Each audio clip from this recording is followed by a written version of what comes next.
Gaza menang telak atas Israel dalam pertempuran selama 2 hari beberapa waktu yang lalu. Bukan berarti Palestina sudah terbebas, namun para pejuang Palestina telah memberi pelajaran kepada musuh agar jangan meremehkan kemampuan mereka. Buntut dari kekalahan itu, Israel mengalami kerugian lebih dari 3 juta dolar Amerika. Para menterinya mengundurkan diri, di antaranya Menteri Pertahanan dan Militer Avigdor Lieberman. Perpecahan sengit terjadi di dalam tubuh kabinet mereka. Israel diambang kehancuran. Terus ikuti perkembangan Gaza dan doakan saudara-saudara kita di sini di Palestina. Dari jalur Gaza, Reza, wassalamualaikum warahmatullahi wabarakatuh. Bismillahirrahmanirrahim. Assalamualaikum warahmatullahi wabarakatuh. Ingin mengabarkan bahwa kondisi Masjidil Aqsa sekarang sedang sangat genting sekali. Mohon doa dari semua sahabat, laporan dari para pejuang yang sedang ada di garis depan. Saat ini masjid sudah porak-poranda.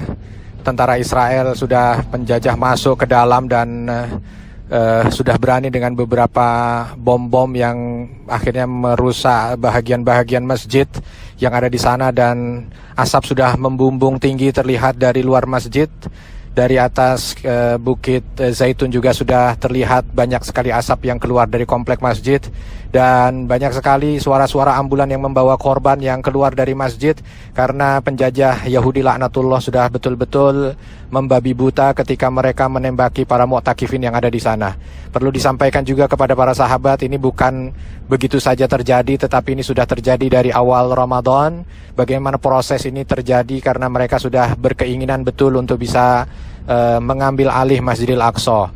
Diawali dengan awal Ramadan kemarin ketika ada beberapa orang yang masuk menyerupai atau masuk sebagai seorang menyamar sebagai seorang muslim, tapi ternyata membawa banyak senjata tajam, dan ketika tertangkap mereka menginginkan, katanya pengakuan mereka ingin membunuh orang yang sedang sholat, dan ketika ditangkap diberikan kepada pihak berwenang, tapi ternyata justru dibebaskan oleh penjajah Israel, dan itu membuat marah kaum muslimin. Tapi ternyata tidak berhenti sampai di situ. Banyak sekali di awal-awal Ramadan anak-anak kecil kaum muslimin disiksa oleh orang-orang Israel. Ketika ada wanita yang lewat komplek pemukiman Yahudi dicopot jilbabnya, sehingga akhirnya membuat kaum muslimin itu marah. Tetapi yang marah justru ditangkap oleh penjajah Israel. Terakhir kasus dari Sheikh Jarrah ketika komplek di Yerusalem atau di Yerusalem Timur yang ini adalah merupakan komplek kaum muslimin, tiba-tiba ada 1-2 keluarga yang memaksa masuk rumah kaum muslimin dikawal oleh tentara Israel ya, sehingga dibolehkan dan akhirnya mengambil alih rumah itu. Ketika satu rumah berhasil, beberapa rumah begitu. Beberapa keluarga diusir keluar, dan ketika keluar dijaga tidak boleh masuk ke dalam rumah. Lalu ada keluarga dari Israel Yahudi yang dikawal oleh tentara dan akhirnya memasuki rumah, yang akhirnya menimbulkan perlawanan dari sahabat-sahabat kita. Dan ini letaknya tidak jauh dari Masjidil Aqsa. Dan terakhir bagaimana mereka di tanggal 28 Ramadan ini, para rabi mereka, pimpinan-pimpinan pendeta mereka sudah memang dari awal mereka menjadikan tanggal ini sebagai tanggal di mana mereka akan merebut Masjidil Aqsa.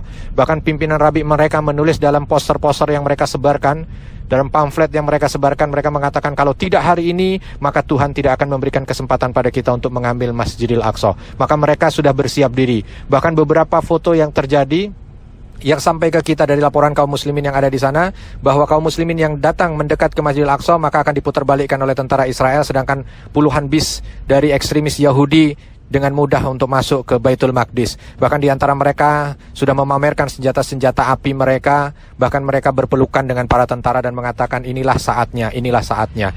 Yang perlu untuk dikhawatirkan bahwa kita perlu tahu cara Yahudi dalam mengambil tempat-tempat suci yang ada di Palestina. Modelnya persis seperti ini Bapak Ibu.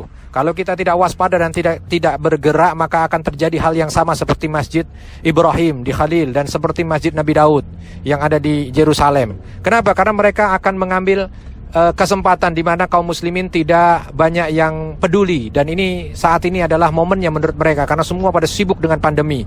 Ya, seolah mereka hanya mengurusi diri mereka, jadi ya mereka tidak akan bisa bergerak karena berkumpul pun sudah dilarang. Jadi mereka mungkin tidak akan berkumpul dan akan protes ya. Maka mereka mengambil momen ini. Yang kedua, mereka akan menguasai terlebih dahulu walaupun hanya 1 atau 2 hari. Nah, ketika 1-2 hari terkuasai dan mungkin kaum muslimin akan melawan, terjadi pertumpahan darah, mereka akan membawanya ke pengadilan. Tetapi kita tahu bahwa pengadilannya adalah penjajah. Maka apa yang terjadi di Masjid Hebron akan terjadi, bahwa keputusannya adalah dibagi 2 masjid itu supaya tidak terjadi pertumpahan darah. Dan harus dipatuhi oleh semua pihak. Hati-hati kalau ini terjadi. Nauzubillah min dzalik, maka kita sudah kalah. Dan tidak lama dari itu mereka akan menguasai secara keseluruhan seperti Masjid Nabi Daud. Ini yang harus semua kita melek, bahwa ini bukan waktu yang ini sangat darurat dan sangat krusial sekali. Mudah-mudahan sahabat kita di sana diberikan kekuatan. Tetapi kondisi terakhir nampaknya agak sangat berat sekali.